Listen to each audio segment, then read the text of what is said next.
we had a relationship starting with the Beau Brummels, and we always had, I was the promoter, he was the producer, and he didn't promote, and I didn't produce, and we worked together with the Brummels, and of course Tom Donahue and Bob Mitchell. It was a good team.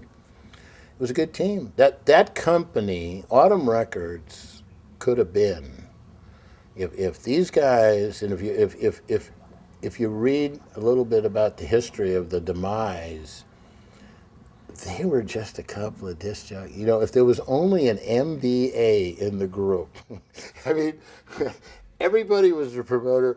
Nobody was a businessman. That was the problem. There was no accounting. SLY came to me, I guess it was December, January. I'm going to say maybe end of January, early February.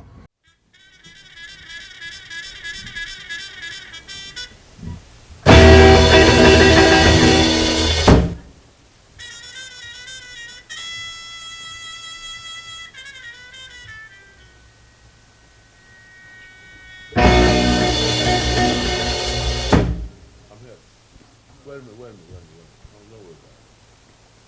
Is this clear? He says, "Man, I want you to be my manager." And I said, "I don't think so."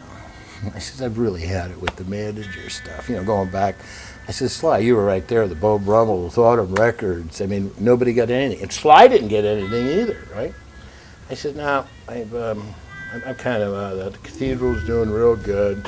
We got a real nice deal going here. I'm really not interested."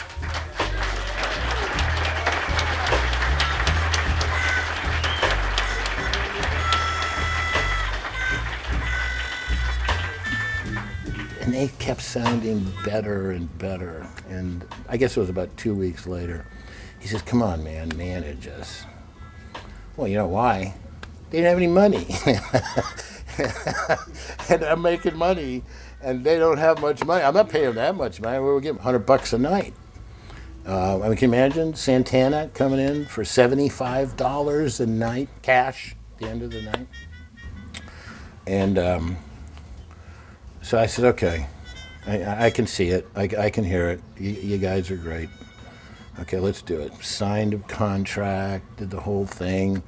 There's a lot of talent out there, but this was superior talent. This was just the best of the best. And this was them in their raw stages and how they just mixed it.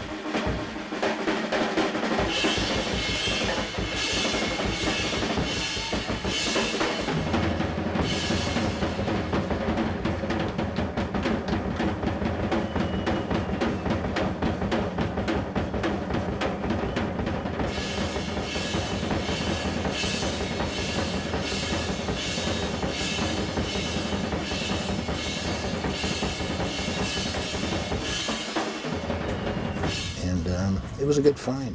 When they say the stars are lined up right, well, their stars were lined up right together. And so then I decided to get some pictures taken. They needed clothes, so we went to the Town Squire, which was this real hip place on Polk Street. That's where all the knickers and the polka dots, everything came from the Town Squire.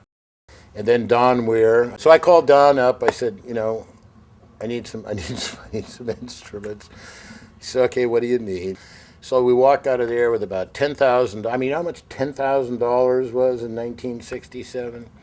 But the reason why that happened is I had called Chuck Gregory, and Chuck was one of the record companies that I had banged on their door with the Beau Brummels. So Chuck comes down, and he comes in to catch a couple of sets from LA. Comes into the club, and we talked for a couple minutes. And so he says, "Okay, let's go sit down and listen."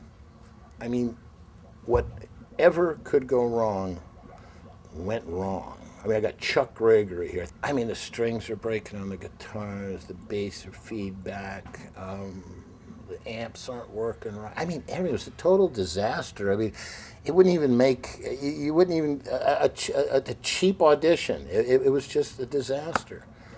And So Chuck says, well, he says, you know, I heard a little something here. They do have something, but call me back when they got it together. Out the door. So we sat down after that night, and that's when I made the commitment. I said, you know, we got something.